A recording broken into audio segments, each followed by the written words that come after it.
السلام عليكم ورحمة الله وبركاته. أخباركم إيه؟ إن شاء الله تكونوا بخير. ما تحاولش بقى تهرب شمال أو يمين، لأن أوريدي الفيديو ده هيلخص لك كل منهج تانية ثانوي الترم الأول في مرة واحدة. ما تحاولش بقى تروح في أي مكان تاني، لأن إن شاء الله بإذن الله هستفيد.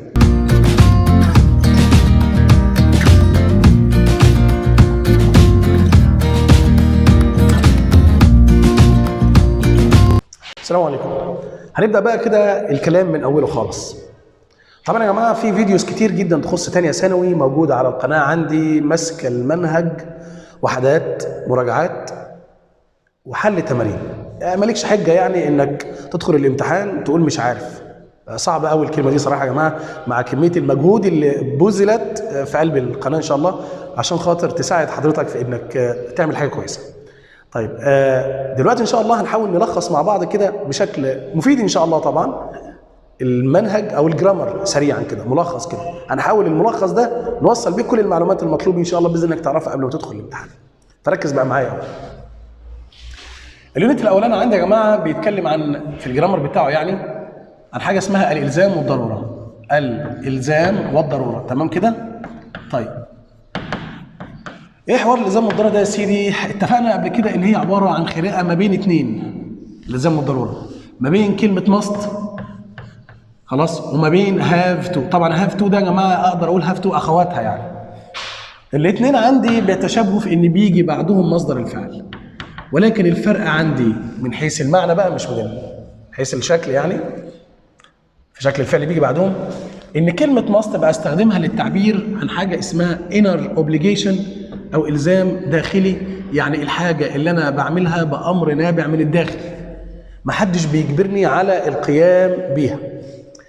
اما كلمه هاف تو ودي طبعا الاساس لكن بعدها كلام كتير، بتستخدم للتعبير عن حاجه اسمها الزام خارجي outer obligation، اللي هي الحاجه اللي انا بعملها وانا مضطر للقيام بيها غصب عني يعني، وممكن يكون يترتب عليها عقاب، ده هاف تو. طيب سريعا كده اقدر اقول لك ان هاف تو بتستخدم، ان ماست عندي بتستخدم مع 4 أنواع من الجمل. لو شفتهم في قلب الامتحان اختارها. حاجة اسمها هوت انفيتيشن أو الدعوة الحارة، لما أدعي واحد على عمل شيء. 2 حاجة اسمها سترونج ادفايس اللي هي النصيحة القوية. تذكرة لأنفسنا.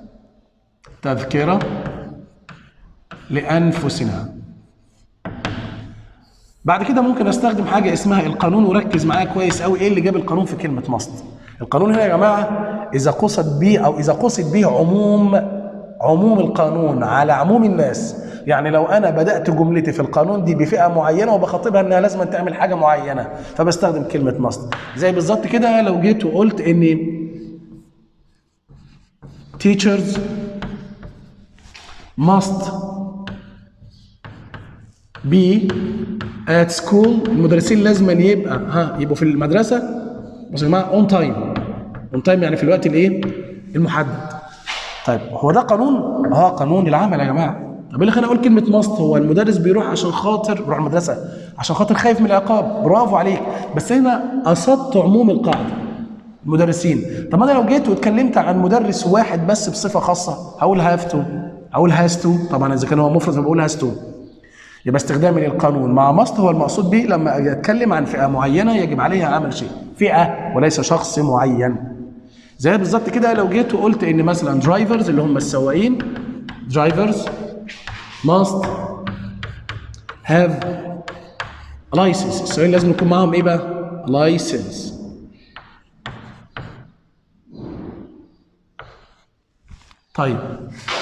طب تيجي برضو نفس الكلام عندي هنا. الله، ايه حكايه ماست يا استاذ؟ ما هو انا قلت لك ان انا قصدت بها مين؟ درايفرز، عموم الايه؟ عموم السواقين. ركز بقى معايا. بص يا جماعه، طيب ده من اللي هي المعلومات او الجمل اللي لو ادت المعنى ده هستخدم كلمه ايه؟ كلمه ماست. اما بقى يا جماعه عن كلمه هاف تو، فنركز مع بعض كده. هاف تو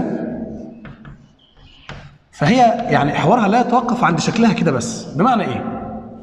احنا اتفقنا يا جماعه ان هاف تو دي معناها حاجه بستخدمها للتعبير عن شيء انا مجبر على القيام به، شيء انا مجبر على القيام به، لا وفقا لقانون مثلا او في عقاب هيترتب على الحوار. سريعا كده انا ممكن اقول لك ببساطه يعني we have to wear our uniform at school. نلبس الزي بتاعنا في المدرسه. مدير المدرسه يطرق لك على قفاك او الاخصائي الاجتماعي بقى، واخد بالك انت بقى من كلمه have to هنا. طبعا مصدر الفعل زيها زي مصر، بس الجمله عموما يعني بتعبر عن حاجه انا بعملها عشان في قانون بيجبرني على عملها. ده have to. انا ليه بقول لك ان have to لها حوار بسيط كده؟ لها حوار لان انا بكل بساطه كده يا جماعه لها شكل عندي في المضارع. لها شكل عندي في المضارع. يعني لو الجمله عندي كانت مضارع فبستخدم have او need to. بستخدم has او needs to. بستخدم it is necessary. it is necessary او necessary for، بحط الفاعل هنا to plus الانفينيتيف. ايه الفرق ما بين have و need to؟ بصوا يا جماعه القصه كلها ان هنا بيكون في ضمير جمع، هنا بيكون في ضمير مفرد. طيب ركز بقى معايا حاجه ثانيه في الماضي. في الماضي بنستخدم had او needed to. تمام كده جميل؟ طيب ممكن اقول it was necessary، كان من الضروري. كده الاثنين بيدلوا على بعض وجودهم في الجمله يعني. واكمل جملتي عادي. طبعا هنا يا جماعه بقى بيجيني كل الضمائر، يعني مش مجموعه ضمائر واحده، كل الضمائر عندي. في المستقبل will have أو will need to.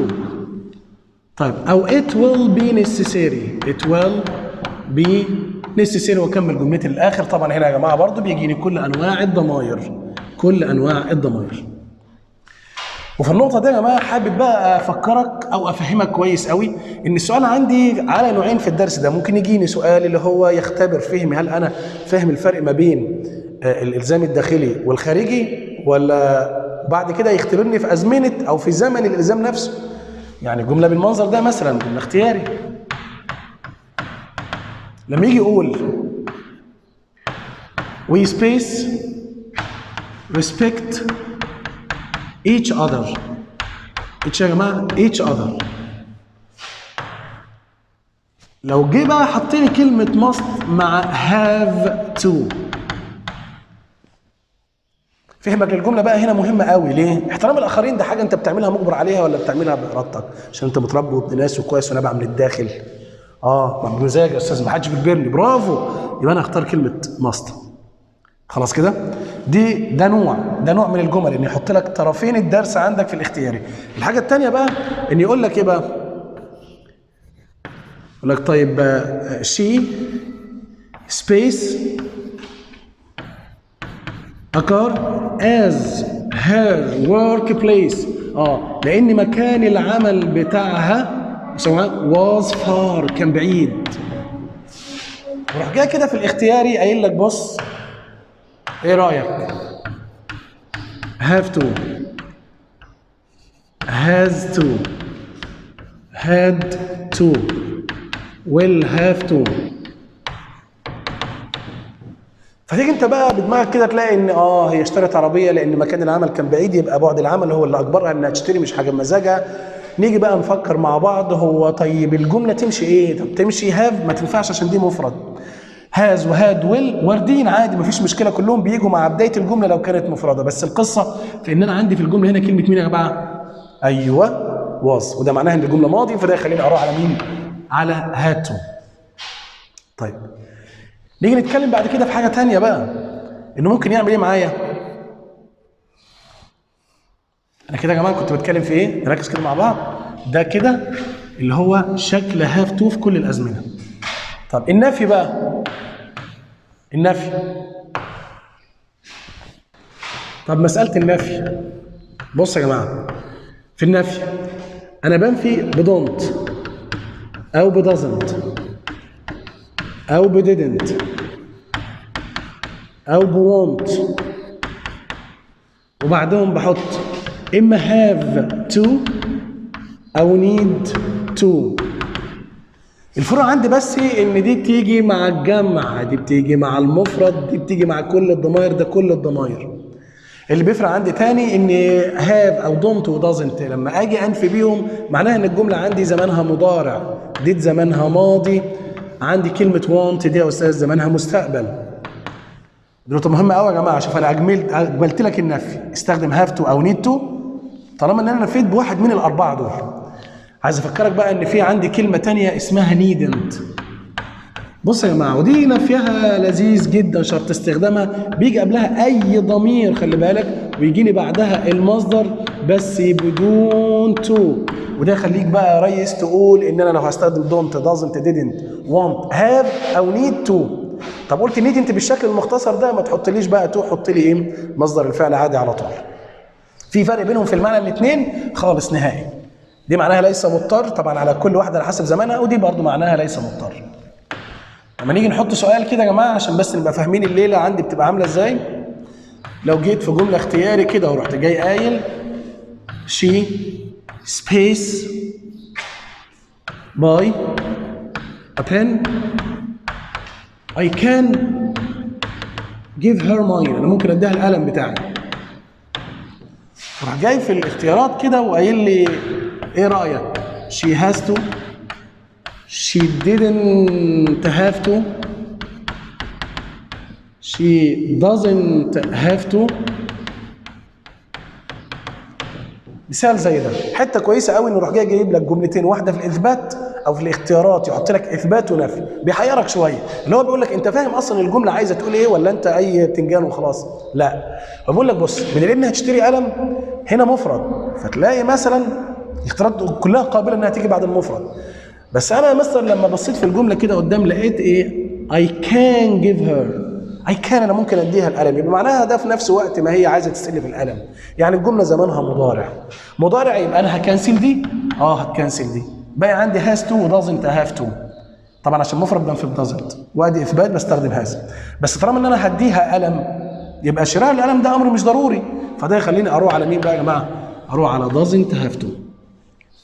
طب كلام جميل جدا. نركز بقى تاني. لو انا عايز اعمل سؤال في الزمن بتاعنا ده، سؤال والله يا مستر انا بسال بدو او بداز او بريد او بويل، وبعدين بحط هنا الفاعل طبعا على حسب، وبعدين بستخدم هنا في فاعل، اسف ثانيه،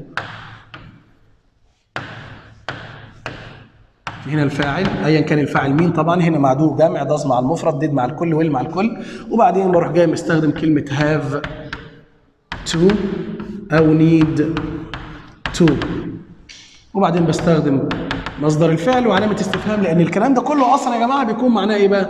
هل. تمام؟ طيب ده لو انا حبيت اسال. نركز يا جماعه، هاف تو ونيد تو، او حد يقول لك اصل طالما سالت بداز يبقى احط اصل داز مع المفرد. ايوه ماشي، بحول هاف وهاز وهاد نفسها، طالما ان انا هاسال بواحد من الافعال دي لازم هاف تو. هل انت كنت، هل انت مضطر، هل ستضطر، براحتك يعني. زي ما عملت في النفي كده، doesn't don't didn't want، كل ده طالما استخدمته في النفي اعرف ان بعده هيبقى المصدر بتاع هاز. لو الجمله كانت مفرد هتبقى هاف في النفي، لو الجمله كانت ماضي بعد didn't هحط هاف مش هحط هاد. طيب بعد ما نصلي على حضره النبي صلى الله عليه وسلم، في بقى عندي كلمه مين يا جماعه؟ كلمه mustn't. كلمه mustn't وده يا جماعه عندي معناها لا يجب. حلو قوي. بيجي بعدها مصدر الفعل، الفعل بدون اضافات برضه من غير حرف الجر تو. بستخدمها يا جماعه للتعبير عن حاجه اسمها النهي المطلق. النهي يا جماعه المطلق. وهنا بقى يا جماعه نهي مطلق يعني معناها حاجه ما ينفعش اعملها تماما. امال كلمه نيد انت يا مستر كريم؟ كلمه نيد انت كانت معناها ان انا حاجه لسه مضطر القيام بيها، لكن لو عايز اعملها اعملها. زي واحد يقول لك مثلا اي نيد انت ستادي، انا مش مضطر اذاكر ليه، اتس هوليداي، دي اجازه، بس عادي ممكن تفتح كتاب تثقف نفسك مفيش مشكله. انما لو قال لك بقى يا استاذ مثلا يو ماسنت سموك، ده اسمه نهي مطلق بقى، اللي هو يعني ما ينفعش تدخن خالص في اي وقت من الاوقات. بيساوي عندي كلمه ماسنت يا جماعه مين بقى؟ بيساوي مين؟ ان انا استخدم الفيرب تو بي منفي.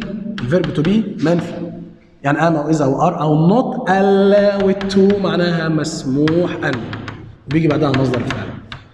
بيساويها ان انا استخدم الفيرب تو بي مثبت وبعدها كلمه باند. باند ممنوع. او بعدها كلمه forbidden ممنوع، او بعدها كلمه prohibited ممنوع، وبيجيني بعدهم to plus المصدر. زائد بقى بعض الالفاظ اللي بتساعدنا على ان نختار كلمه mustn't، اللي هي زي مثلا كلمه it's against the law، ضد الايه بقى؟ ضد القانون. وممكن اقول يا استاذ it's illegal، ال دي اداه نفي يا جماعه، illegal يعني غير قانوني او غير شرعي، لفظ من دول شفتهم في الجمله عندي، يبقى انا بختار كلمه mustn't. طيب واحد يقول لي يا مستر معلش كده فكرنا على السريع، ايه الفرق ما بين كلمه، ركز معايا بقى، ما بين كلمه didn't have to او needn't have بلس التصريف الثالث. طب تو مصدر بقى خلاص ما واضحه، انما هنا يا مستر عندي تصريف ثالث وهنا مصدر. الفرق بين الاثنين دول يا جماعه حاجه بسيطه خالص، ان كلمه didn't have to معناها لم يكن مضطر، ما كنتش مضطر لعمل شيء وما عملتوش، ولم يتم، انا اسف، ولم يتم ما عملتوش يعني. طب الثانيه لا، لم يكن مضطر لعمل شيء وفعل، وايه؟ وفعل. زي بالظبط كده لو جيت وقلت لك جمله اختياري كده بكل بساطه، بص يا سيدي، she space to school. طب وبعدين بقى she found its gates، لقت ان البوابات بتاعتها were closed، كانت مغلقه. ايوه انت بتقول لي واجد، ده انت اديتني الحل يا عم. وراح جاي في الاختيارات قال لي ايه بقى؟ قال لي didn't have to go ولا needn't have gone. طب didn't have to go معناها لم يكن مضطر الى الذهاب ولم يذهب، didn't have gone معناها لم يضطر الى الذهاب وذهب. طب انت بتقولي من الايه انها تروح المدرسه، حلو كده ما راحتش اهي مع الاثنين دول، بس لما قلت لي ان هي لقت البوابات مقفوله يبقى معناها انها راحت، فاستخدم needn't have gone. تمام كده؟ حلو، ده كده يا جماعه اليونت الاولاني. اليونت الثاني بقى، اليونت الثاني وده هنتكلم فيه عن حاجه اسمها الصفات صفات الايه؟ الصفات والمقارنه. اللي هي عندي ممكن استخدم الصفه فين وشكلها بيبقى عامل ازاي، والسؤال بيجي عليها عامل ازاي. بص يا سيدي، اولا كده يا جماعه معلومه اساسيه، الصفه عندي بتجيني بعد خد بالك انت، بعد مين بقى؟ بعد الفيرب تو بي، او بعد اي كلمه بمعنى يصبح، او بعد اي كلمه بمعنى يبدو، او بعد كلمه، او بعد الفيرب ميك، تخيل، او بعد اي فعل من افعال المشاعر. خلاص كده؟ لا اسف مش مشاعر، اسف،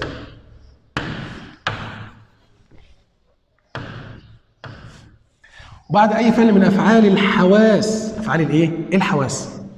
طيب يبقى الصفه بتجيني بعد الفيرب تو بي، بعد اي كلمه بمعنى يصبح، اي فعل بمعنى يبدو، كلمه ميك بيجي بعدها مفعول ثم مصدر، مفعول ثم صفه، اسف، وبعد كده الحواس عندي. يعني لما يجي في جمله اختياري وروح جاي قايل، تمام؟ طيب ذا فود، ماشي، which my mother، اللي امي مالها بقى؟ ها، cooks tastes، نقط. يقول لي تيست ايه بقى؟ بص يا سيدي ركز معايا كده، اقول يا استاذ good well، نقول badly. الثلاث كلمات اللي موجودين عندي دول يا جماعه ركز بقى معايا كويس قوي. هو انت يا مستر بتقول لي كلمه تيستس معنى يبدو ذو مذاق، واحد من افعال الحواس اللي بتقول لي بيجي بعدها صفه. طب كلمه بادلي دي حال، طب كلمه ويل دي الحال من جود، طب كلمه جود هي الصفه عندي اللي انا هختارها. تمام كده؟ طيب عايز افكرك بحاجه ثانيه مهمه قوي، ايه هي بقى يا سيدي؟ ان انا عندي الصفات، على 3 انواع. في حاجه اسمها شورت ادجكتيف اللي هي الصفه الايه؟ القصيره. تمام كده يا جماعه؟ مركزين معايا؟ وده يا جماعه اللي هي الصفه بتكون مكونه من مقطع واحد، زي عندي مثلا كلمه طول او كلمه شورت او كلمه فاست او كلمه ويك او كلمه سترونج، الصفات دي. طيب والصفات دي يا جماعه لما اجي استخدمها في المقارنه ما بين اتنين، خلي بالك بقى المقارنه ما بين كام واحد؟ اتنين، بنيجي في اخرها نحط اي ار ثم كلمه ذان. وجود صفه في اخرها اي ار لازم يكون ذان، وجود ذان بعد نقط وجود معناها ان في صفه في اخرها اي ار. طب انا لو عايز استخدمها في حاجه اسمها المفاضله يا جماعه، كلمه مفاضله يعني مقارنه ما بين واحد ومجموعه، اعمل ايه؟ حاجه بسيطه خالص، تروح جايب ذا وتحط الصفه القصيره في النص وتحط في اخرها اي اس تي. اصبحت كلمه شورت او ويك لما احطها ما بين اثنين يبقى اسمها ويكر ذان. طيب ما بين اكتر واحد ومجموعه بقول ذا ويكست، ذا ويكست.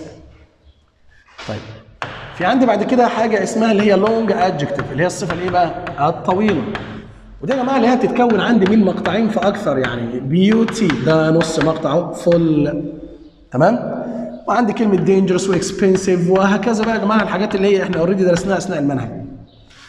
لما اجي استخدم يا جماعه الصفات دي في المقارنه ما بين اثنين بضطر استخدم مين بقى يا جماعه؟ بضطر استخدم كلمه مور او كلمه ليس وبعدين بحط الصفه يليها كلمه ذان، فتصبح عندي كلمه بيوتيفول ما بين اثنين، مور بيوتيفول ذان لو هي اكثر جمالا من، او ليس بيوتيفول ذان اللي هي اقل جمالا من.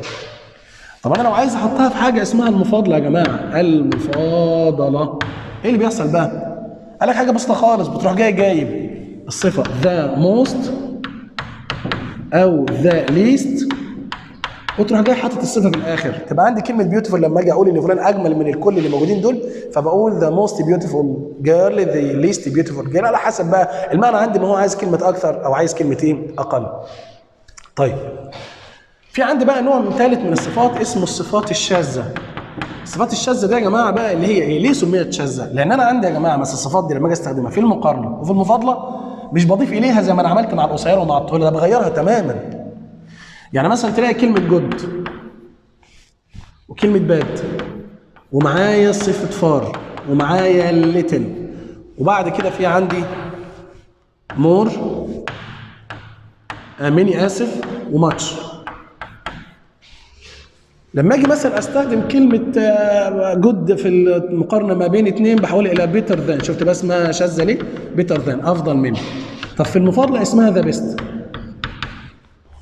باد تبقى اسمها وورث ذان، وورث ذان اسوأ منه. طب في المفاضله اسمها ذا وورست الاسوأ واحد ومجموعه. فار اسمها فارذر ذان اللي هي ابعد منه. طيب ماشي، في عندي حاجه اسمها ذا فارذست. طب كلمة ليتل ها less than اللي هي أقل منه. طيب the least اللي هي معناها الأقل. many وماتش الاثنين في المقارنة بين الاثنين يبقى اسمهم more than، في المفاضلة ما بين أكتر اسمها the most. طيب نركز بقى مع بعض كويس قوي. كل الكلام الجميل ده لما يجيني أو لما أجي أستخدمه يعني في سؤال آسف، لما يجي يقول لك والله بص no one is space than مثلا ايمان، مين ايمان مش عارف، بس راح جاي في الاختيارات كده قال لي كلمه بولايت، قال لي كلمه بولايتر، قال لي كلمه بولايتست. ايوه يا استاذ، هو بص انت بتقول لي ولا واحد، يهيأ الي ان انا بتكلم عن واحد ومجموعه، لا هو انا اقصد ايه؟ ولا واحد لوحده في مقارنه مع ايمان يبقى مؤدب اكتر منها. زائد كمان ان انا في الجمله عندي في كلمه ذان، وده دليل على ان انا هستخدم الصفه اللي في اخرها يا جماعه اي ار. لما يجي بعد كده في مثال تاني يقول لي بص of all teachers، في كل المدرسين، ماشي، او المستر اي حد بقى، يعني مستر نقول مثلا سمير، حبيبي الاستاذ سمير ده راجل طيب جدا جدا، استاذنا محترم. طيب مستر سمير is the space common. كومن هنا بقى معناها الاكثر شيوعا، وراح جاي ما بين قوسين كده وراح جاي ايه؟ قال لي كلمه مور، طب كلمه ليس، طب كلمه موست، خلاص وراح جاي قافل القوس على كده. بص هي كلمه كومن هنا يا جماعه صفه تستخدم قصيره وطويله في نفس الوقت، بس انا طبعا حطيت كلمه ذا وبعدين حطيت الصفه فهتعد عندي صفه طويله. طيب مين عندي في الصفات الطويله اللي بستخدم قبليه كلمه ذا؟ بص يا كلمه مور وليس بيستخدموا لما يكون في صفه بعدها ذان، انما في ذا في الجمله عندي فده خليني اقرا على كلمه مين؟ موست. طيب ركز بقى معايا قوي عشان خاطر في حاجه اسمها تريكات. ايه التريكات يا جماعه؟ التريكات دي معناها ان انا بيقول لي ايه بقى؟ انت مش خدت كلمه ذا موست معناها الاكثر؟ طب خلي بالك بقى ان كلمه موست لوحدها معناها جدا، خلي بالك عشان لما احطها لي في الاختيارات المعنى هنا ضروري. خدنا كلمه ذا بيست اللي هي معناها الافضل، طب خلي بالك ان كلمه بيست لوحدها معناها برضو جدا. طب احنا مش خدنا ان كلمه فارذر معناها ابعد، طب خلي بالك ان كلمه فارذر معناها اكثر. اكثر. طب احنا بص بقى ركز معايا، هو احنا في حاجه اسمها ذا نيرست الاقرب، دي عادي صفه من الدرجه الثالثه في المقارنه، بس لو حرف جر بيجي معاه بيأتوه. في حاجه اسمها ذا فارذست اللي هي الابعد، ودي بستخدمها لما يكون في مقارنه من الدرجه الثالثه من واحد ومجموعه، بس لو في بعدها حرف جر بيبقى فروم.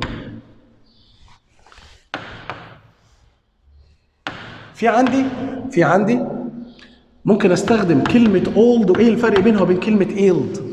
اولد ده يا جماعه ممكن احط في اخرها اي ار في المقارنه ما بين اثنين واقول ذان، انما ايلد احط في اخرها اي ار بس ما احط الذان. ودي بتستخدم يا جماعه جوه الاسره او مع العيله، ودي بتستخدم مع العيله وخارجها، يعني اسره وغيره.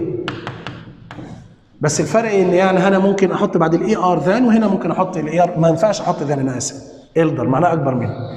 طيب خلي بالك معايا، في عندي كمان تريكه بتقول لي ايه بقى؟ كل دي تريكات يا جماعه نركز الله يبارك لكم. في تريكه بتقول لي على فكره انا ممكن استخدم اسف ثانيه ممكن استخدم الصفه في اخرها اي اس تي، او ممكن استخدم كلمه موست، او ممكن استخدم كلمه ليست من غير ذا. من غير ايه يا جماعه؟ من غير ذا. طب حلو، امتى بقى؟ قال لك بص، لو كانت الكلمه اللي قبلهم على طول فيها اسم الملكيه، او فيها صفه ملكيه، او فيها رقم ترتيبي. رقم ايه يا فندم؟ رقم ترتيبي. ماشي؟ لو قلت هي از ماي اقول بيست على طول. قلت محمد's اقول نيوست كار. اتس ماي فيرست شورتست مثلا جيرل، دي اول اخت قصيره عندي مثلا. يبقى اي واحد من الثلاثه دول في صفه خلص تي، اوعى تستخدم كلمه ده، واخد بالك؟ اوعى تستخدم. طب في عندي تريكه ثانيه بتقول لي ايه؟ بتقول لي على فكره مش انا عندي الصفه ماشي اللي في اخرها اي ار، ايه رايك ان انا ممكن استخدم قبلها كلمه ذا؟ يا عم لا يا عم، ده احنا خدنا ان اي ار دي بيجي بعدها كلمه ذا. لا، قال لك لو في بعدها في الجمله التحدث عن طرفين في المقارنه مع بعض. يعني ممكن اقول لك كده يا استاذ she is the shorter، هي الاقصر of the two girls. هي الاقصر في البنتين. شفت، هي الاقصر في البنتين، يبقى انا الكلام عن اثنين اهو يا جماعه، الجمله بعدها في لفظ دل على اثنين، في الحاله دي ممكن استخدم كلمه ذا وفي اخرها الصفه في اخرها ايه؟ اي ار. في قاعده عندي يا جماعه اسمها كلما. بص يا جماعه كده، كلما جمله. مالها؟ حاجه بسيطه خالص، هي قاعده بتكون او جملتين مع بعض مبدوئين يا اما بذا مور او ذا ليس او ذا والصفه في اخرها اي ار، وبعدين بحط جمله كامله. وبعد كده الجمله دي ببداها برضو بذا مور او ذا ليس او بذا والصفه في اخرها اي ار. اللي انا عايز اقوله لك بقى ان خلي بالك مش لازم طالما ذا مور هنا يبقى ذا مور الناحيه الثانيه، على حسب المعنى. ذا مور كلما كثر كلما قل، والصفه دي على حسب ذا فاستر كلما اسرع وكده. ده عندي ايه بقى؟ ده عندي يا جماعه قاعده كلما. القاعده دي اساسها ان انا يا استاذ في حاجتين بيعتمدوا على بعض. يعني لما اجي اقول لك ذا مور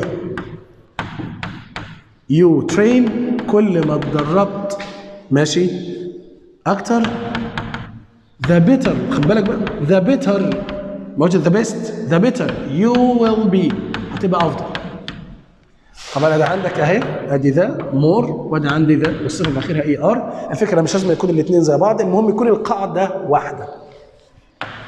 طيب في بعد كده عندي حاجه ثانيه اسمها يا جماعه تحديد مقدار الصفه. يعني ايه تحديد مقدار الصفه؟ مثال بيقول لي مثلا يا استاذ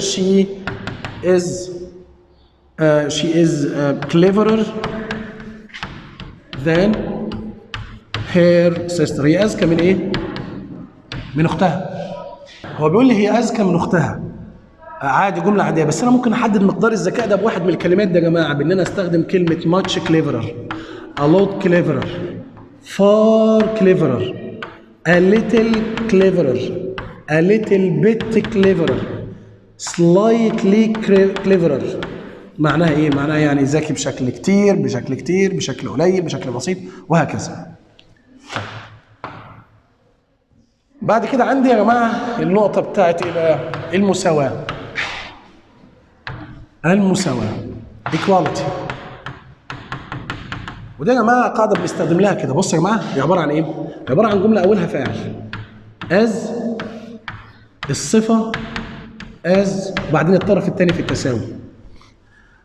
طيب ممكن تبقى الجمله منفيه، يعني في فاعل وبعدين نفي. هنا بقول as او so، as او so الصفه as وطرفين الطرف الثاني في التساوي. كلام جميل كده؟ طيب بعد كده بيقول لي ايه بقى؟ طب انا في طريقه ثانيه جديده اللي هي ان انا ممكن اجيب الفعل الاول and الفعل الثاني واحط كلمه are the same، الاثنين نفس بس مش احط بقى الصفه، احط الاسم من الصفه. الاسم من الايه؟ من الصفه. يعني ممكن اقول مثلا she is as polite as her sister، هي مؤدبه زي اختها. طب she is not so او as، عشان كده لما تكون الجمله عندي يا جماعه منفيه ما يحطليش الاثنين. طب لما تكون الجمله مثبته يحط لي so as، لان انا عارف ان كلمه so مش هجيبها في الاثبات. she isn't so او as nervous as her sister. طب she and her sister are the same. بص are the same politeness، نفس الادب، ما اقولش polite بقى، the same politeness the same weakness the same size the same speed. الوحده الثالثه، الوحده الثالثه عندي يا جماعه اسمها ايه بقى؟ بص ازمنه المستقبل. ركزوا معايا، عندي 6 ازمنه موجودين في اليونت.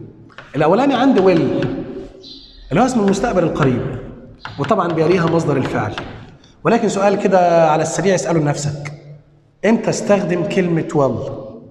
بستخدم كلمه will لو الجمله عندي معبره عن، ركز، معبره عن حقائق، معبره عن قرار سريع، معبره عن طلب، عرض، تهديد، تحذير، وعد، او تنبؤ، خلي بالك بقى، بدون دليل، او حاله اف الشرطيه الاولى اللي هي اف مضارع بسيط والايه والمصدر.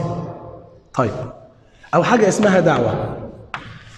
يبقى الجمله عندي عبرت عن واحد من دول يا جماعه بستخدم فيها will. طب في طريقه ثانيه؟ في طريقه ثانيه ممكن اعلم بيها will، اللي هو لو انا وجدت في الجمله عندي كلمه think بالافعال دي بقى، او believe، suppose، expect اللي هي بمعنى ايه؟ يتوقع.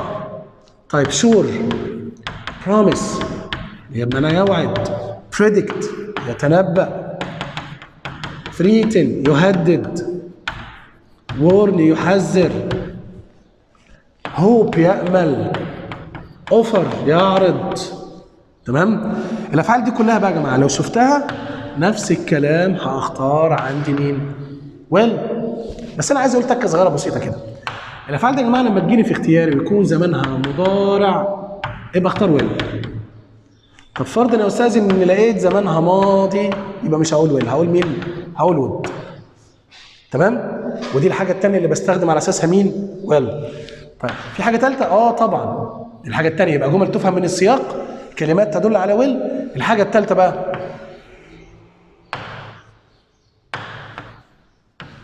اللي هي بقى حاجه اسمها الروابط الزمنيه. الروابط الزمنيه، بص يا جماعه الروابط دي شويه روابط كده باكج على بعض، اللي هي when وافتر وبيفور وباي ذا تايم ووايل وات ذا مومنت واز سون از وانس. مالها الروابط دي؟ الروابط دي كلها على بعضها كده لو شفتها عندي وجي بعدها، عشان بس هنلخص الحوار، يعني الروابط الزمنيه هي الباكج على بعض. لو لقيت بعدها مضارع بسيط او مضارع تام يبقى فور شور الناحيه الثانيه هنستخدم ويل والمصدر. هو ده بقى اللي احنا عايزينه بقى يا استاذ، ويل والايه؟ والمصدر. طيب طبعا هي ممكن تيجي في النص، ممكن تيجي في النص. في حاله انها تيجي في النص برضه هيجي بعدها مضارع بسيط او تام، واللي هيجي قبلها هيكون هو مين يا جماعه؟ المستقبل بكلمه ويل. يبقى ده الزمن الاولاني اللي هو مين يا جماعه بقى؟ اللي هو عندي ويل. خلاص الجمل تفهم، الكلمات يا اما الروابط عندي. 2 الزمن الثاني عندي، احنا اتفقنا ان هم 6 ازمنه يا جماعه، تمام كده؟ الزمن الثاني اللي هو am is are مع going to. الراجل ده بسيط قوي يا جماعه، بيستخدم مع 3 انواع من الجمل. يا اما الجمله عندي تكون معبره عن حاجه اسمها نيه او بريدكشن، حاجه اسمها بلاننج او تخطيط، حاجه اسمها تنبؤ بدليل بريدكشن ويز ايفيدنس. انا عايز اقول لك ان الثلاثه عندي واحد والله في جمله الاختياري. يعني هو لو جه مثلا وقال لك ايه، قال لك بص I have saved a lot of money، والله انا حوشت فلوس كتير. I space a car، وجي تحت كده قال لك I will buy و I'm going to buy. I'm going to ايه؟ to buy. لما تيجي تبص كده ان انا حوشت فلوس، يبقى انا بانوي ان انا اشتري عربيه او بخطط لشراء عربيه، يعني going to ملخص استاذ في الاخر حبيبي زي الفل. فما فيش كلمات بالله عليك بالمره كده لو شفتها، يعني طبعا عينيا يا نهار ابيض. لو شفت بقى الكلمات دي اختار كلمه going to على طول. look out، watch out، be careful، plan اللي هي بمعنى يخطط، intend اللي هي بمعنى ينوي باي شكل من اشكالها، وممكن نحط كلمه decide معاهم اللي هي بمعنى يقرر. تمام كده يا فندم؟ بمعنى ايه؟ بمعنى يقرر. طيب في عندي بس خناقه بسيطه كده حصلت على مين بقى؟ حصلت على think. ايه الخناقه البسيطه اللي حصلت على think دي؟ ولا اي حاجه.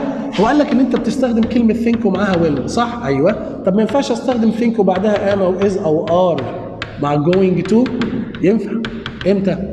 قال لك على حسب الجمله اللي قبلها. لو قبلها صفه ثابته حط will، لها صفه مؤقته حط am او is او are going to. يعني ايه الكلام ده؟ يعني جمله اختياري بالمنظر ده. وجيت وقلت لك مثلا مو صلاح مع انه ما اقتنعش اني لعبت الكوره يعني، بس ماشي اوكي خلينا عشان نواكب الدنيا يعني. مو صلاح از سكيلفول. سكيلفول هنا يعني راجل ايه بقى؟ راجل مهاري. وراح جاي راجع وقال لي اي ثينك، اعتقد هي نقط سكور، هيحرز. وحط لي في الاختيارات كده يا جماعه كلمه ويل سكور ولا از جوينج تو سكور. قبل ما تستعجل تروح على ويل فكر شويه كده الاول وبص، هل كلمه سكيلفول دي مؤقته ولا ثابته؟ ثابته، يبقى ويل. امال امتى تبقى مؤقته؟ لو قال محمد صلاح از تريننج هارد، يعني بيتدرب بجد، ماشي از تريننج هارد، او دو هيز بيست مثلا بيبذل قصارى جهد. في الحاله دي ايه؟ الحاله دي اروح جاي ايه؟ قال ان هي ام از ار جوينج تو. طيب بص يا سيدي، الزمن عندي مين بقى؟ الزمن الثالث.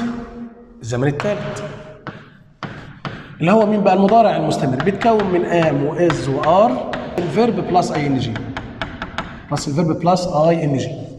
بستخدمه يا جماعه الغرض واحد بس والله العظيم، حاجه لذيذه قوي. قال لك بص، عند تحديد وقت وقوع الفعل، عند تحديد وقت وقوع الايه؟ الفعل. يعني وقت ما تقول لي امتى الفعل ده حصل يبقى اختار الصيغه دي. بالبلدي يعني انا لو شفت كلمه في الاخر كده كلمه تومورو، الان، غدا، نيكست وبعدها فتره، بعد كده قال لي مثلا كلمه تنايت اللي هي الليله، بعد كده قال لي مثلا بريبير اللي هي بمعنى يجهز، مع لفظ يدل على الترتيب والتحديد، او كلمه ارينج او فيرب ارينج اسف بمعنى يرتب. تمام كده يا جماعه؟ او قال لي اتوا رقم ساعه، اتوا رقم ساعه. اي لفظ من الالفاظ ده يا جماعه شفتها في قلب الجمله عندي بروح جاي على طول مختار ام وازوار الفعل مضاف له اي ان جي. الزمن الرابع اللي هو بقى مين؟ المضارع البسيط. المضارع البسيط ماله اخينا ده يا جماعه؟ حاجه بسيطه خالص، هو بيتكون من فاعل الجمله بيليها مصدر او مصدر مضاف له اس. الكلام ده على حسب مين؟ على حسب ان كان الفاعل مفرد يبقى فاعل مضاف له اس، ان كان الفاعل جمع يبقى مصدر بس. شرط استخدام له حاجه واحده خالص، ايه هي؟ قال لك بص، مع جمل المواعيد الثابته اللي هي حاجه اسمها التايم تيبل، الحاجه اللي لها ميعاد ثابت عندنا ما بتغيرش، زي مواعيد القطارات والطائرات والاتوبيسات، احداث دراميه بقى كلها، مسلسلات، افلام، برامج، مباريات، دروس، خلاص، عمل، صلاه. تمام كده؟ الحاجات دي كلها عندي. يعني انا بقول بكل بساطه كده يا استاذ باص الاتوبيس ليفز خلاص كده ات 7. طب ما هو انت قايل لي كلمه ات 7 اهي يا عم الحاج، انت بتلخبط امنا ولا ايه؟ يا باشا اسمعني، انت هنا ممكن تقول I am traveling، انا مسافر at 7 براحتك بقى، انت سافر 7 8 9 انت اللي بتحدد. انما هنا 7 دي بالنسبه للفعل اللي هو الاتوبيس ده حاجه ثابته، عشان كده خدت مضارع بسيط وحطيت اس في اخر الفعل بالمنظر ده. طيب الزمن عندي الخامس بعد ما تصلي على حضره النبي صلى الله عليه وسلم، الزمن الخامس اللي هو مين بقى؟ اللي هو will be بلس الجيران. ده اسمه مستقبل تام يا جماعه، مستقبل مستمر اسف. الراجل ده بنستخدمه امتى بقى؟ هو شبيه المضارع المستمر شويه، يعني بص هو شبيه ده، بس الفرق بينهم بقى ان في تريكه كده بتقول لي ايه؟ بتقول لي عند وصف حدث هيبدا في المستقبل ويستمر شويه. الكلام ده بقى مش في المضارع المستمر، المضارع المستمر انك تقول لي هيحصل امتى، لكن ده تقول لي هياخد قد ايه في حدوثه، اللي هو المستقبل المستمر. هنا هيحصل امتى بالظبط؟ هنا هيستمر قد ايه في حدوثه. يعني بكل بساطه كده اقول مثلا مثال يا استاذ I'm studying، انا هذاكر English tomorrow. عادي مضارع مستمر يا جماعه I'm studying. طب انا لو قلت بقى بص I will be studying، انا هكون مستمر في مذاكره انجلش بص at 3 tomorrow، الساعه 3 بكره. يبقى دي يا جماعه مش وقت الاستمرار بتاع حدوث الفعل اللي هي ديت. ده انت ممكن تقول at او ممكن تقول this time tomorrow، يعني في نفس الوقت ده ايه؟ بكره عادي بقى او next week او tonight ايا كان، يعني whatever، يعني اي لفظ دل على المستقبل. ده تحديد دقيق شويه عندها. الزمن السادس عندي بعد ما نصلي على رسول الله اللي هو اسم المستقبل التام، وده بيتكون من ويل هاف زائد التصريف الثالث. وده يا جماعه انا بستخدمه امتى بقى او ليه؟ لحاجه بسيطه خالص، قال لك لوصف وقت انتهاء حدث. وصف وقت انتهاء حدث. الكلمه الوحيده تدل عليها يا جماعه هي كلمه باي، ودي اشهر واحده عندي، بس بشرط ان يجي بعدها ظرف مستقبلي. ظرف مستقبلي، يعني اقول باي تومورو، باي نيكست ويك، وهكذا.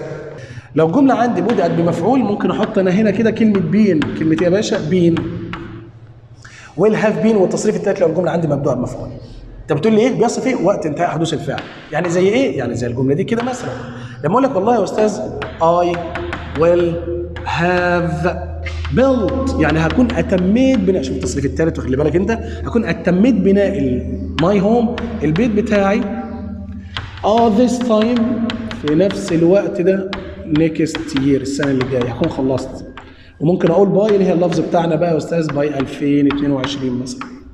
وعدنا يا رب دعوتك يا جماعه والله. ده كده يا باشا كان اليونت 3 اللي هو بيتكلم عن ازمنه المستقبل. معلش يا جماعه في الريتم سريع شويه، بس لان انا فعلا اوريدي بحاول ما انساش حاجه، بقلل في الامثله شويه لان انت محتاج تفتكر القاعده مش اكتر. الامثله عندك موجوده في قلب التمارين، انت ترجع لها مفيش مشكله. طيب الوحده الرابعه عندي بعد ما نصلي على حضره النبي صلى الله عليه وسلم. الوحده الرابعه، بص يا جماعه، الوحده الرابعه كانت بتتكلم عن 3 حاجات: عن الافعال الناقصه المتمثله في كلمه كود وكلمه شد، وعن الجمله الامريه اللي موجوده عندنا يا جماعه في قلب اليونت في الغير مباشر. خليني ابدا بكلمه كود.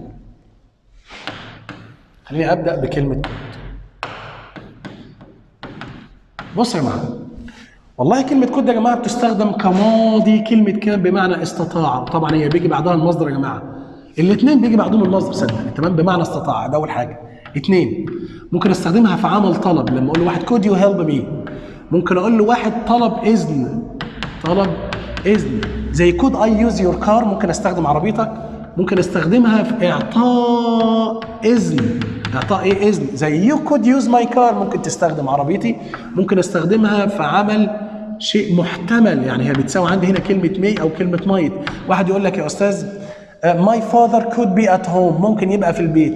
I am not sure، انا مش متاكد، واخلي بالك انت.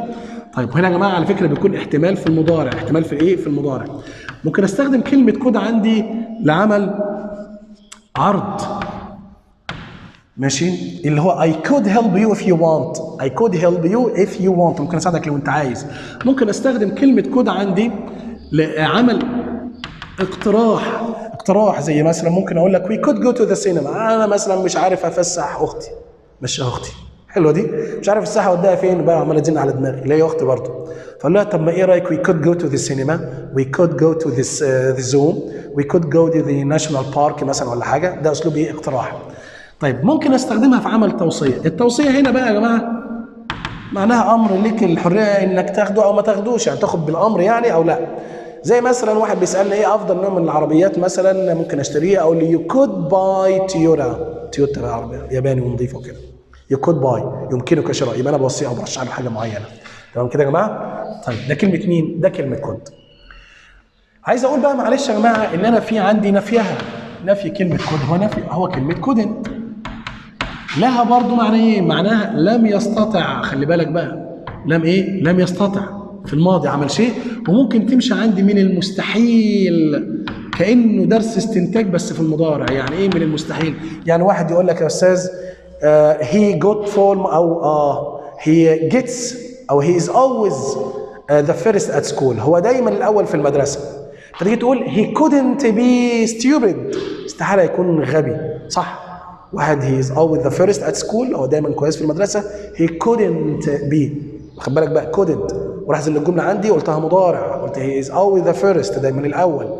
ولما جيت استحيل ان هو يكون غبي طالما بيطلع الاول، يبقى قلت couldn't، مع ان couldn't ماضي بس هي بتستخدم للتعبير عن الاستحاله في زمن المضارع. ده كلمه مين؟ couldn't. طب نركز بقى مع بعض. ظهر لي بقى في المقدر حاجه ثانيه. قال لي طب معلش يا مستر هو ايه حكايه could have ده يا جماعه؟ هو اولا بيجي بعدها التصريف الثالث. دي بيجي بعدها المصدر طبعا، بيجي بعدها التصريف الثالث. لها عندي استخدامين. كلمه could have معناها من المحتمل بس في الماضي. الله زي كلمه could هنا يا استاذه. يعني انا كنت بقول مثلا ايه؟ my father could be at home، ابويا ممكن يكون في البيت. I'm not sure، انا مش متاكد. تمام؟ طب هنا بقى يقول لك مثلا ايه؟ my father could have been at home yesterday، كان احتمال يكون في البيت امبارح but I am not sure. يبقى الفرق ما بين دي ودي ان هنا يا استاذ could في الاحتمال تدل على المضارع، خلاص could، اما هنا could have في التصريف الثالث احتمال في الماضي. زائد بقى ان لها معنى ثاني. اللي هو ايه بقى المعنى الثاني؟ قال لك يا اخي معناها كان يستطيع عمل شيء ولم يفعل. امال كلمه could يا استاذ؟ انا بقول استطاع عمل شيء اهو. يعني مثلا لما تيجي في جزئيه دخلت خناقه مع حد كده ولا حاجه، فبتقول ايه مثلا؟ رايح لابوك بقى بعد الخناقه كده، هم خلي بالك الاثنين زمانهم ماضي، الاستطاع هنا الاثنين ماضي، كود ماضي وكود هاف ماضي، بس الفرق كود بيجي بعدها مصدر، كود هاف بيجي بعدها التصريف الايه؟ الثالث. طب انا لما اقول لك I could beat my friend، انا عرفت اهزم زميلي، يبقى انت اوريدي هزمته. طب I could have beaten my friend، كان بامكاني ان انا اهزمه but he was kind so I didn't، ولكنه كان طيب قوي فانا ما رضيتش. شفت بقى؟ كان عندي الاستطاعه ولكنني لم افعل. ده كلمه could have والتصريف الثالث. طيب ماذا عن كلمه، معلش بقى كده، ماذا عن كلمه couldn't have؟ لها نافيه دي كمان. اوعى تقول لي تصريف ثالث. ايوه ده ابن تصريف ثالث. امال ايه؟ معناها ايه بقى يا جماعه هنا couldn't have؟ حاجه واحده بس، معناها كان من المستحيل.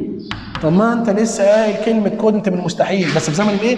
المضارع. دي في زمن الايه؟ ده الماضي بتاعها. الجمله عندك مضارع حط كنت بمعنى معناها كان من المستحيل في الاستنتاج. الجمله عندك في زمن الماضي حط كلمه كنت هاف والتصريف الثالث اللي هي الاستحاله في زمن الايه؟ الماضي. زي مثلا لما تيجي تقول لك ايه؟ ذا فيروس بيلت ذا بيراميدز، الفراعنه بنوا الاهرامات. حلو، بيلت، واخد بالك انت؟ الفراعنه بقى رحمه الله عليهم. فتيجي تقول they couldn't have been weak، استحاله يكونوا ضعفا او كانوا ضعفا. اسف طبعا، استحاله انهم كانوا ضعفا. couldn't have been. فركز معايا كويس قوي.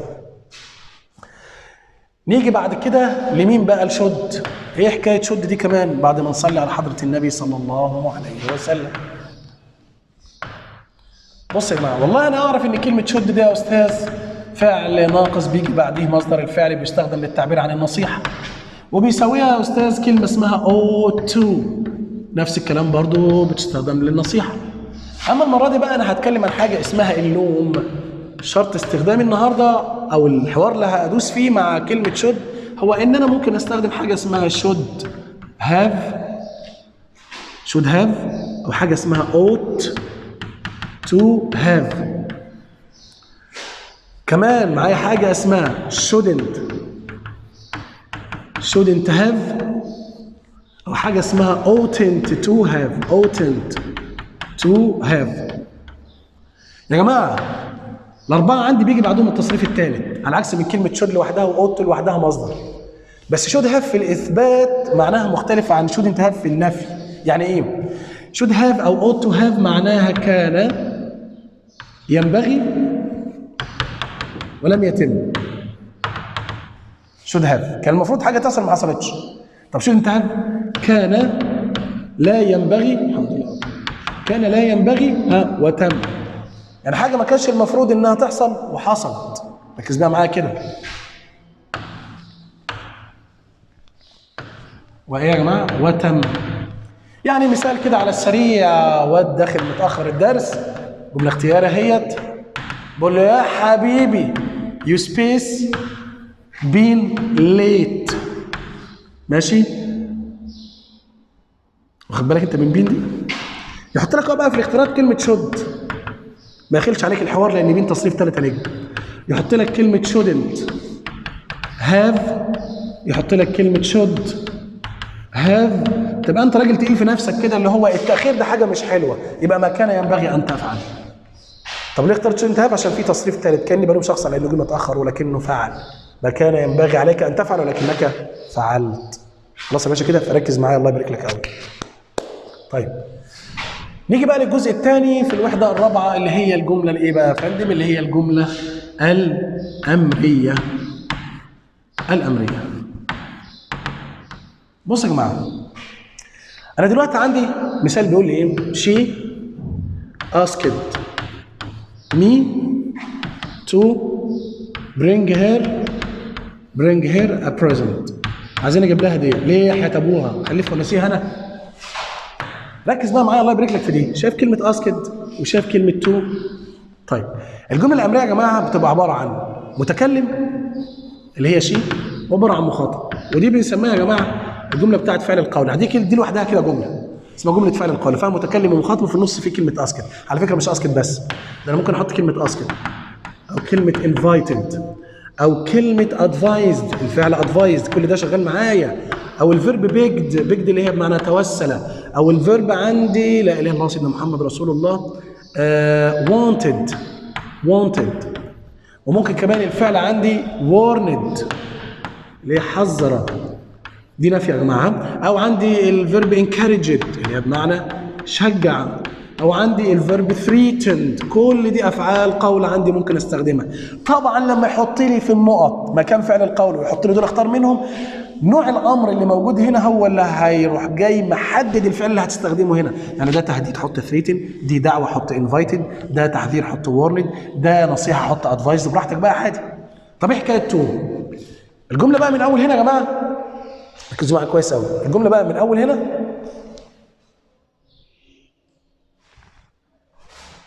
الجمله بقى من اول هنا كده، دي اسمها جمله ايه بقى؟ دي اسمها الجمله الفرعيه. شايفين كلمه تو؟ طب على فكره انا ممكن احط نوت تو عادي، نوت تو، بس امتى؟ او المصدر برضو زي ما انا عملت في كلمه برينج كده، برضو جبت المصدر، بس امتى برضو؟ الله على حسب نوع الامر. يعني امر حلو بقول تو برينج، امر سيء وزي الزفت بقول نوت تو والفعل. يعني شي اسكد مي تو برينج هير، بتقول لي هات لي هديه، هي بالنسبه لها حلو بالنسبه لها وحش. انا ممكن اقول شي اسكد مي نوت تو كول هير، بتقول لي اوعى تتصل بيا، نوت تو كول هير، ده لو امر مثلا كويس عشان اتصال غلط في العلم. طب نركز بقى مع بعض يا جماعه شويه والله. ده كده اللي هو الوحده الكام؟ الرابعه. الوحده الخامسه. الوحده الخامسه عندي يا جماعه بتتكلم عن 3 كلمات عندي مهمين قوي. كلمه اسمها سين، وفعل اسمه مين؟ والنبي؟ طب ماشي زي مش مشكله. وفي عندي كلمه سبوز. يا جماعه اتفقت قبل كده معاكم ان والله اهم حاجه عندي تعرف معانيهم. يبدو، يعني، او يقصد، يفترض. هي طبعا بتجيني دايما في المبني للمجهول، يعني الفيرب تو بي مع supposed to معناها من المفترض. تمام كده؟ حلو.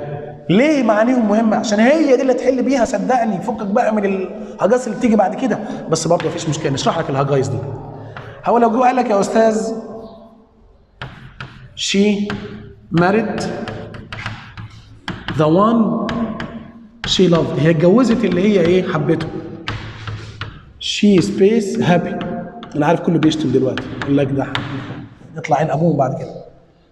وراح جاي في الاختيارات حاطط لك الثلاثه، قال لك يا استاذ هي اتجوزت اللي هي بتحبه من الليل انها سعيده. هتقول ايه؟ يعني من المفترض ولا تبدو؟ تصدق ان كلمه تبدو افضل؟ شي سيمز او شي سيمد. بقى ليه خليتها شي سيمد؟ عشان خاطر هي ايه؟ مارد عندي.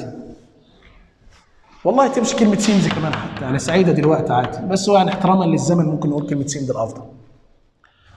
يبقى انا عندي يا استاذ الجمله اللي مكتوبه قدامي لازم اكون عارف كويس قوي معاني الثلاثه دول عشان خاطر اشوف مين المناسب للمعنى عندي واروح جاي حاطط. ولكن يا جماعه في تريكات برضه لكل واحده فيهم. يعني تلاقيني مثلا بقول لك ان كلمه سيم، يعني بقول لك كلمه سيم، خلي بالك بقى، بص ما ينفعش يعني لا يضاف فيها او اليها اي ان جي. يعني انك تشوف كلمه سيمينج ده في اختياري اوعى تقرب. 2 لا تستخدم في المبني للمجهول. يعني تشوف فيرب تو بي قبلها وكلمه سيم في اخرها اي دي اوعى تقرب. خلاص كده؟ ولكن ممكن يجي لي بعدها صفه او يجي لي بعدها تو بي، والصفه دي الحاجات بقى اللي بتيجي بعد النقط اللي انا بختار على اساسها كلمه سيم. ممكن يجي بعدها تو والمصدر، وممكن استخدم بعدها تو بي والفعل المضاف ل ان جي لو كانت الجمله عندي داله على استمرار. ده انا ممكن كمان استخدم بعدها تو هاف والتصريف الثالث لو الجمله عندي داله على ماضي. دي معناها يبدو انه يقوم بعمل شيء الان، خلاص كده، او فتره قصيره. انما دي سيم تو والفعل المضاف ل ان جي يبدو انه مستمر في عمل شيء سواء في الماضي او في المضارع. وطبعا في كلمات داله على ازمنه بتبقى موجوده في قلب الجمله. تو هاف والتصريف الثالث ده معناها يبدو انه فعل في زمن الماضي وانتهى الامر. طيب بس انا عايز اقول لك ان كلمه سيم ده يا جماعه ممكن يجي بعدها جمله كامله. لو انا قلت seem like seem that، ماشي، seem as if seem as though. اول ما اشوف اللفظ ده يا جماعه يعني جاي نقط كده ولاقي جمله كامله فيها فاعل وفيها فعل ومفعول، حط دول او اختار دول بعد كلمه سيم. سيم نقط وجايب لي جمله كامله، يبقى واحد من دول اكيد اللي هتبقى موجوده عندي في قلب الاختياري فبختارها. طب كلمه مين اللي هي بمعنى يعني او يقصد. والله مين يا استاذ لها اكتر من معنى، يعني او يقصد، وتمشي بمعنى بخيل كصفه، وتمشي بمعنى وسيله لو انا قلت كده امينز، وممكن برضو بشيل الادي تبقى بمعنى وسائل لو انا شلت الادي يا جماعه خلاص طيرتها مينز. يبقى معنى يعني او يقصد او بخيل كصفه او هي اسم بمعنى وسيله. اللي عايز اقوله بقى يا جماعه ان انا ممكن استخدم بعد مين دي تو والمصدر. في الحاله دي يبقى معناها ينوي ان، ينوي ان. طب ممكن استخدم بعدها الفعل المضاف ل اي ان جي يبقى معناها يجبر او مجبر او يضطر. انا اسف خلينا نقول يضطر، بلاش يجبر دي، تمام؟ يضطر. طب لكن انا ممكن استخدمها في صيغه المبني للمجهول، يعني احطها هي في الفيرب تو بي كده قبلها فيرب تو بي واجيب منها التصريف الثالث مين واجيب بعدها تو زائد الفعل في المصدر ويبقى معناها من المفترض ان، من المفترض ان. يبقى انا مين؟ تو المصدر ينوي ان، فعل مضاف ان جي يضطر. لما احطها في صيغه المبني المجهول معناها من المفترض ان، لكن هي بتجيني باكثر من معاني، يبقى انا برضو سياق الجمله عندي يا استاذ. خلاص؟ طيب نركز كده مع بعض. رجع الراجل وراح جاي قايل لي طب جمله اختياري كده بس والنبي عشان نثبت الكلام اللي حضرتك بتقوله ده. لو جيت وقلت لك ان شي مين، ده الماضي من كلمه مين يا جماعه، نقط تو تكمبليت عشان تكمل هير ستاري دراستها. اقول بقى شي مينت ترافلينج ولا شي مينت تو ترافل؟ ها؟ والله يا مستر بص انت كده حد بيجبر انه يسافر عشان يكمل دراسته، يا عم ترزي في البيت يا عم وذاكر. لكن لما اقولش تو ترافل معناها الانسب في المعنى اللي هي معناها تنوي انك تسافر عشان تكمل دراستها.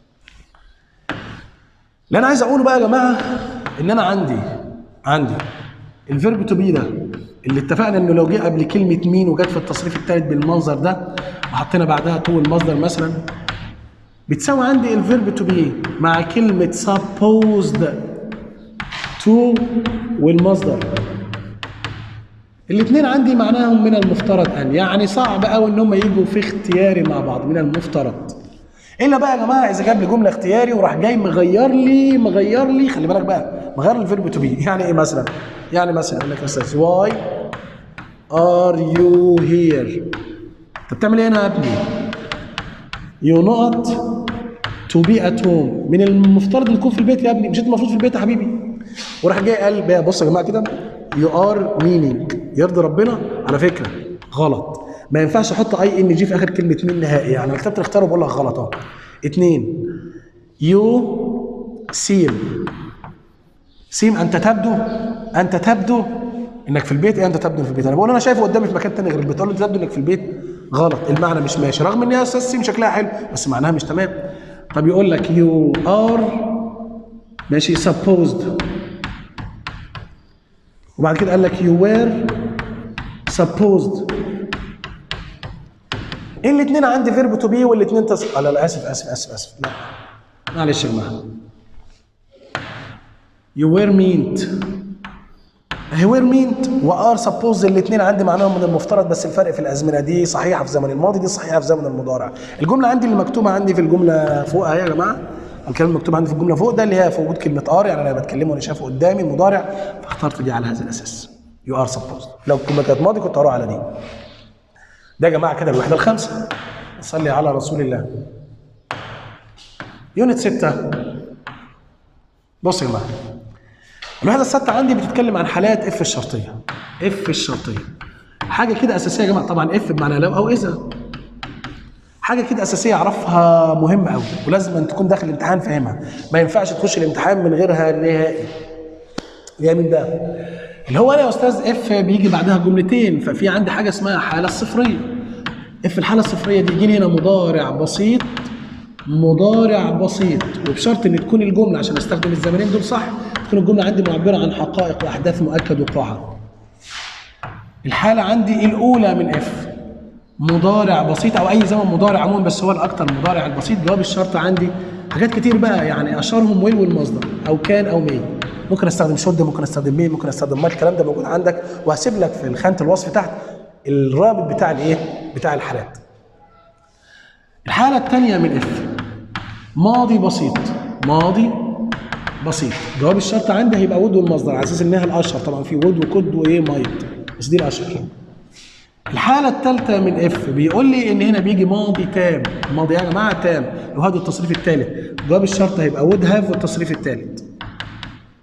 معلش يا مستر جبت في الحاله الصفريه قلت لنا ايه؟ حقائق. في الحاله الاولى حدث محتمل، في الحاله الثانيه حدث خيالي عكس الواقع، في الحالة الثالثة حدث مستحيل يتم في الماضي عكس الماضي. أنا بقى مطلوب مني أعرف الحاجات دي. في الحالة الثانية والحالة الثالثة أنا مش مطلوب مني الحاجات دي، احفظ. بص قال لك اف نقط وود والمصدر حط ماضي بسيط، قال لك اف ماضي تام وعمل لك نقط حط وود هاف والتصريف الثالث. فيها حاجة دي؟ ما فيهاش حاجة، سهلة خالص أهي. إنما المشكلة عندي في الحالة الأولى والحالة الصفرية عشان الاثنين بيشتركوا مع بعض في إن في زمن مضارع بسيط. وهنا يا جماعة يجيني مثلا جملة بالمنظر ده يقول لي اختر if I feel thirsty، لو أنا حسيت بالعطش.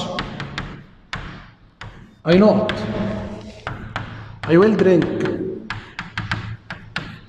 I drink I would drink. اختار مين فيهم؟ حلو بقى، انت هتستبعد كلمة وود درينك دي خالص، عارف ليه؟ عشان خاطر في عندي كلمة فيل زمانها مضارع هنا، دي اختارها لو كان فينا فيلت التصريف الثاني اللي هي ماضي بسيط.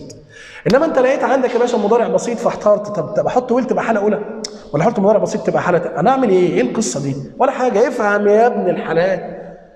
شربك للمية وانت عطشان حدث مؤكد ولا محتمل؟ دي فازر يا استاذ. فازر ده اساسي يعني. خلاص يا ابني اتفضل. يبقى انت هتقول درينك. طيب ماشي. النقطة بقى المهمة الثانية اللي هي مين بقى؟ في حاجة اسمها بدائل اف يا جماعة. ايه بدائل اف دي؟ يعني يا مستر لو انا ممكن استغنى عن اف واحط مكانها كلمة، قال لك ايوه طبعا. ركز معايا. ممكن استغنى عن اف واحط كلمة ان كيس اوف مكانها، بس بشرط تجيب لي بعدها الجيرند او نون، فعل مضاف ان جي او اسم. ممكن استغنى عن اف واحط مكانها شود، عادي، بس بشرط تجيب لي بعد الفعل اللي هيجي بعدها مصدر الفعل. طب ايه رايك ممكن استغنى عن اف واحط وير؟ ايوه امال ايه طبعا، بس تجيب لي بعد الفاعل بتاعها يا اما اسم او صفه يا اما تو والمصدر، يا اما تو يا جماعه والمصدر. طب ممكن استغنى عن اف، ركز بقى معايا، واحط مكانها هاد. ممكن احط هاد بعدين الفاعل وبعدين احط اسم مملوك. طب ركز بقى معايا عشان عايز اقول لك ان في عندي اف بديل ليها هاد، يعني ممكن اشيلها واحط هاد تاني بس بعد الفاعل بتاعها التصريف الثالث للفعل. الفرق يا استاذ عينيا يا حبيب قلبي، الفرق عندي يا جماعه ان انا لما الاقي هاد فاعل مملوك ده الحاله الثانيه من اف اللي هي جواب الشرط بتاعها بيبقى ود والمصدر. طب هات فاعل تصريف ثالث، لا ده يا استاذ بقى الحاله الثالثه من اف اللي هو جواب الشرط وود هاف زائد التصريف الثالث. خلاص كده نكمل البدائل. طيب ممكن استخدم يا استاذ ان كيس. ده انت ركز بقى معايا، ده انا ممكن اقول ان كيس او كلمه اسمها بروفايدد او بروفايدنج بالاي ان جي او بالاي دي. ده انا ممكن استخدم كلمه اسمها بعد ما نصلي على رسول الله طبعا كلمه اسمها as long as. ممكن استخدم كلمه اسمها on condition that. on condition that. ده كمان ممكن استخدم بديل اسمه in the event that. in the event that.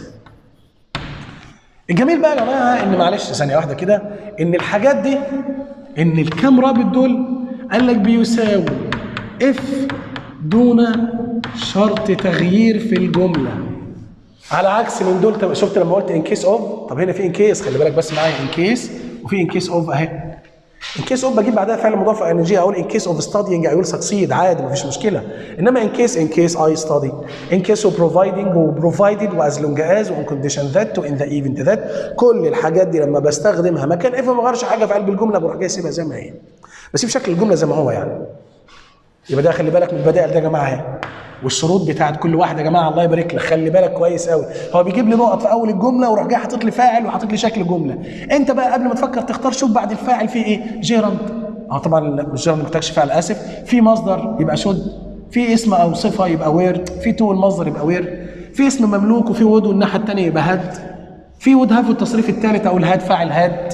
خلاص كده هاد ديت فاعل والتصريف الثالث سوري.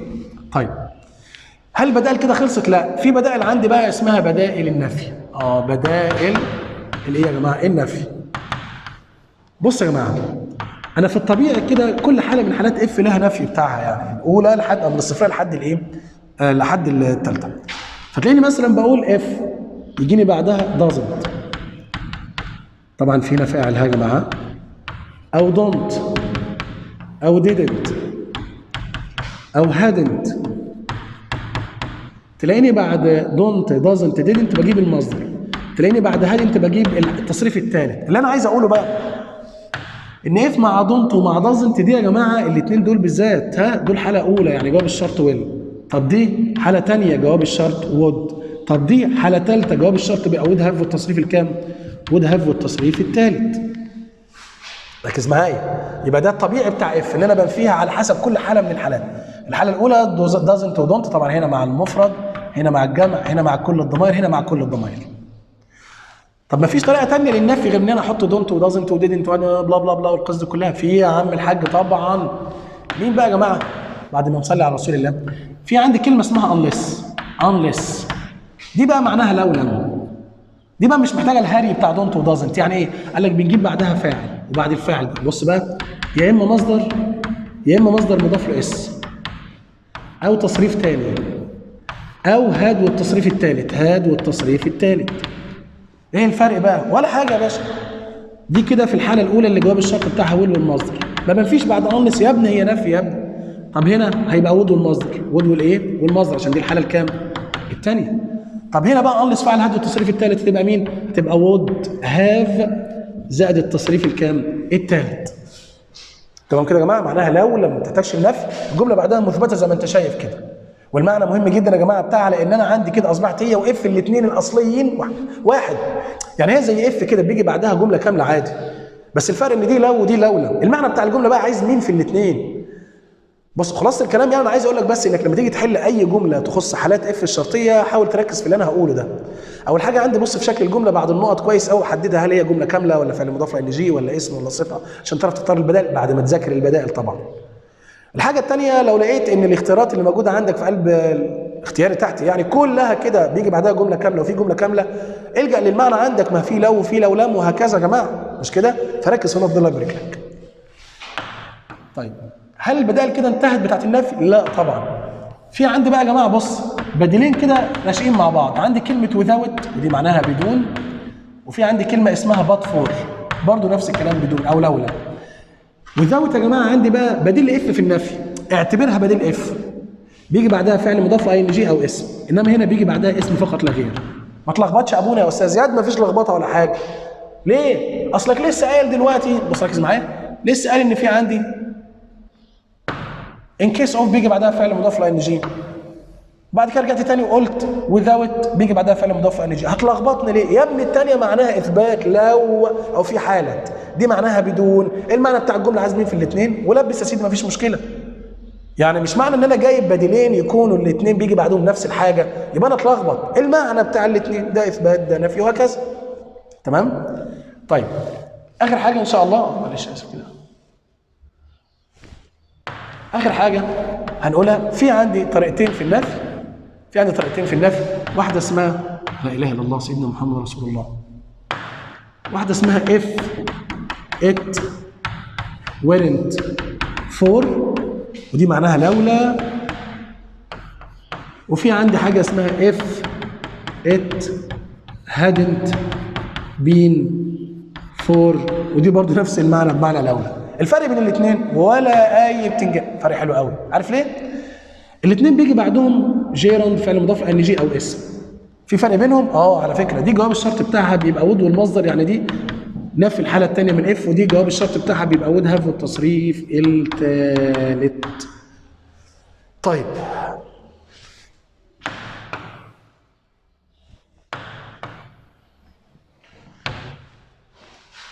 بس كده يا مؤمن، اتمنى يا رب تكون استفدت، ويا رب ان شاء الله ربنا يوفقك وتطلعوا كلكم باذن الله مجبورين الخاطر وكويسين، بس اذا كنتم مذاكرين مش مطنشين. السلام عليكم ورحمه الله وبركاته.